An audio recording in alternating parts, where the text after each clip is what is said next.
Assalamualaikum warahmatullahi wabarakatuh. Alhamdulillahirabbil alamin. Puji sinareng syukur mangga urang sanggakeun ka Gusti Allah Subhanahu wa taala. Anu parantos maparin kasehatan ka urang sadaya dugi tiasa kempel di tempat dina kaayaan sehat walafiat.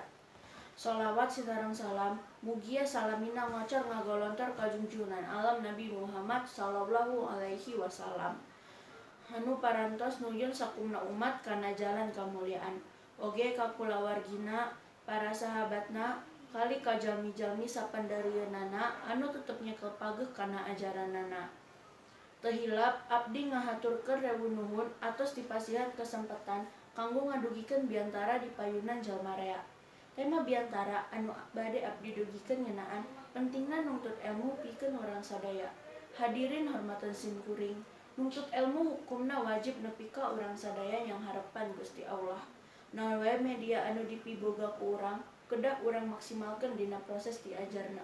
Dina proses diajar, urang teu kenging milih-milih pelajaran anu ku urang dipikaresep wae pikeun diajar teh. Urang kedah diajar sadayana. Sabab ilmu eta teh pasti boga mangpaat pikeun ngabantosan batur. Hadirin hormatan simkuring, dina zaman modern ieu, ilmu pangatahuan teh diperyogikeun pikeun terus ngembangkeun teknologi anu aya. Atanapi nyiptakeun hal anu anyar sareng boga mangpaat pikeun kahadean jalma rea. Kusabab eta, urang kedah sungguh-sungguh dina hal nuntut ilmu, sareng kedah ikhlas supados jantun ilmu anu mangpaat. Sakitu anu kapihatur, mugia naon anu ku abdi didugikeun boga mangpaat pikeun urang sadaya. Hampura upami aya kecap anu lepat. Wassalamualaikum warahmatullahi wabarakatuh.